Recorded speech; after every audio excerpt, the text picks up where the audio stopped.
Hey everybody, what's going on? This is Danelle here at Networkchain. Today we're going to talk about trying to keep up. It's a necessity. We'll go into it in just a moment. Let's go ahead and first go through the current market update with cryptocurrency. We can see currently that Bitcoin is trading at $111,000 and it is up nearly 4% over the past week. Obviously, October has been a volatile month. Many were predicting that it was going to be another Uptober because October has been a generally positive month for Bitcoin and other cryptocurrencies. We still could see some positivity if we continue the rest of this week going upwards. Time will tell. But as you know, with crypto, or if you don't know, it can be unpredictable at times, and volatility is vitality when it comes to Bitcoin.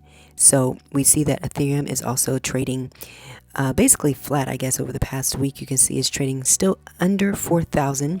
We'll see if we can get back above that $4,000 level. Currently trading at $3,931. We have XRP at $2.60. It's actually up over 10%.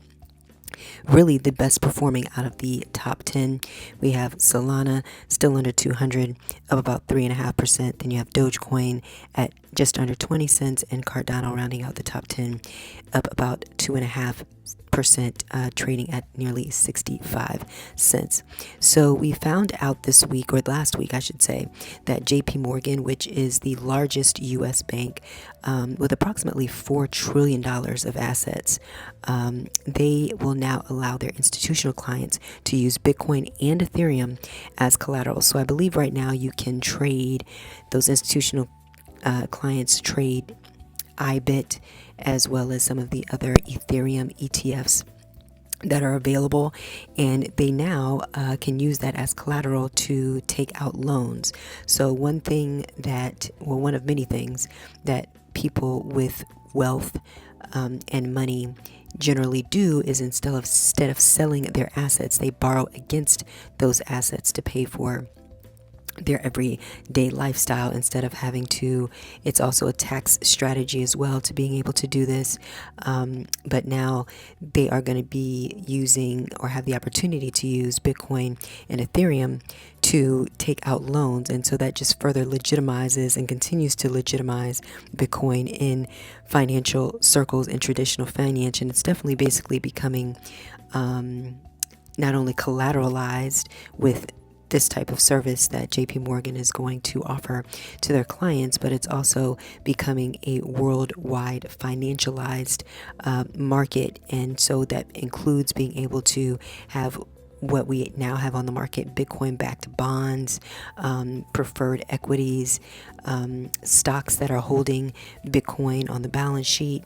So we're starting to see that it really is beginning to infiltrate traditional finance, and more opportunities to use Bitcoin in several different ways in the financial system is becoming available to clients. And you can see that a lot of those things are still not yet available to all retail investors, but we are starting to see some progress, obviously, and so we will continue, obviously, keep you posted on that with regards to some of the things that are going to be offered to people like you and me. But you can currently, and we've talked about this before, you can actually currently do something like this in a decentralized manner without the need for a bank like JP Morgan Chase. You can actually use decentralized platforms, but you definitely have to know what you're doing. Make sure you do your research, but it is possible to also do something similar where you would be able to put up your Bitcoin or the cryptocurrencies to be able to take out loans. But there definitely are major risks when it comes to potential liquidations, which we had a serious cascade of liquidations a couple of weeks ago that we talked about. So definitely make sure you continue to do your research if you're interested in something along these lines. But once again, JP Morgan Chase, the biggest US bank, is now going to allow institutional clients the ability to use Bitcoin and Ethereum as collateral. And you can see, as we mentioned, JP Morgan Chase, as well as some of these other large banks as well as asset managers, are also fully integrating crypto. You can see that Morgan Stanley, State Street, as well as Bank of New York Mellon are expanding into crypto services. We also see that Morgan Stanley is going to be letting users on their E-Trade platform be able to access leading cryptocurrencies the beginning of next year. And BlackRock, which has the largest Bitcoin ETF, which reached $100 billion in assets, the quickest out of any ETF in history, is also accepting Bitcoin and are going to accept Bitcoin as part of their ETF collateral program. So once again, Bitcoin and other cryptocurrencies are really getting a chance to get some shine here, as we see that some of the largest banks and asset managers are really starting to embrace the world of cryptocurrencies.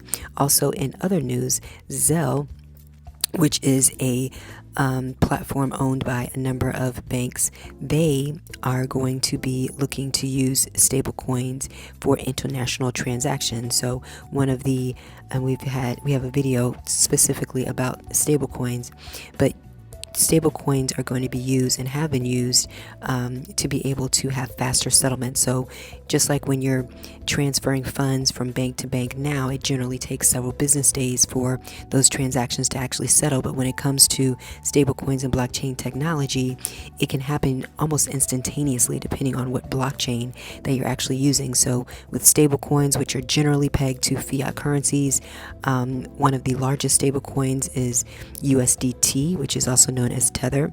It is backed 1-to-1 with US dollars, and it is the most transacted stablecoin currently on the market. Stablecoins right now are around a 300, almost nearly $400 billion market right now, and a lot of traders and investors use stablecoins for various reasons.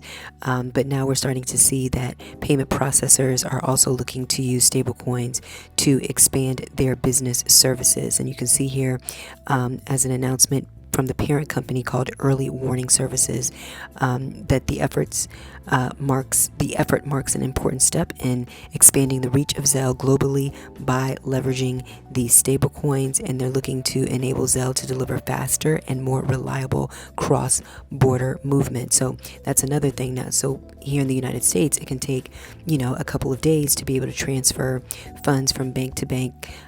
But then when you're trying to do something internationally, it can take even longer. So the use of stablecoins could definitely be beneficial for international transactions, international trade, things of that nature.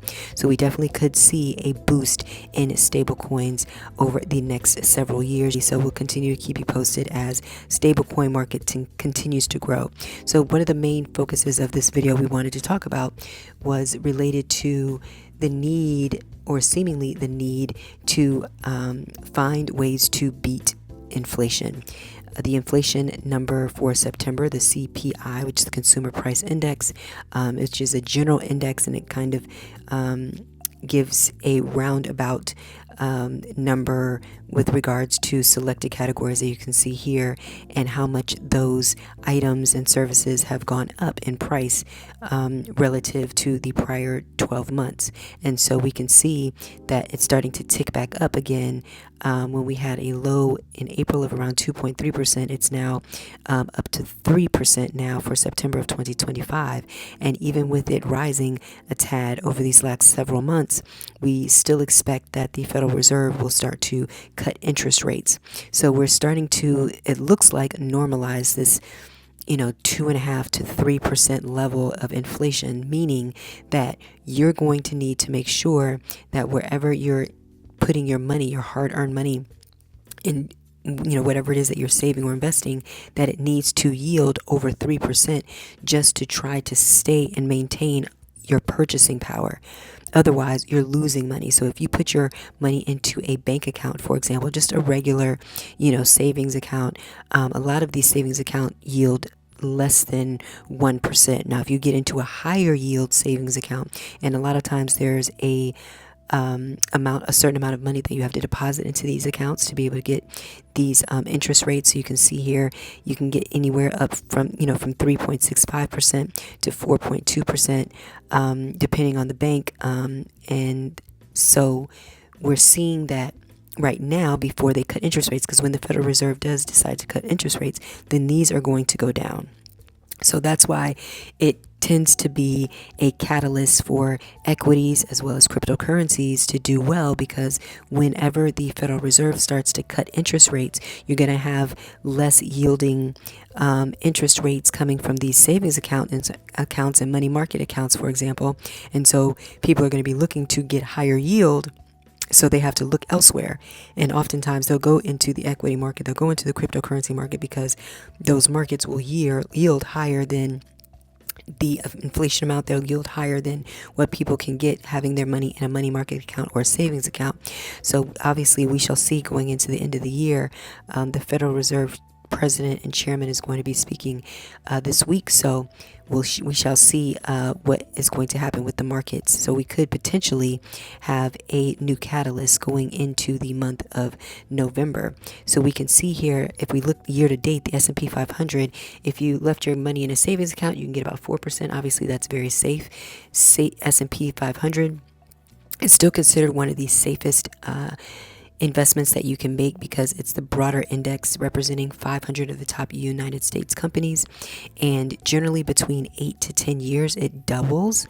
So we've had a great couple of years of late when it comes to the S&P 500. We're reaching and continuing to get to all-time highs, and you can see year to date it's actually up 15%. So you're basically doing about 5 times the rate of inflation if you invested in the S&P 500 at the beginning of the year. So you definitely want to look and try to find ways to be able to if anything, retain purchasing power, let alone try to beat the rate of inflation, so you can increase your purchasing power.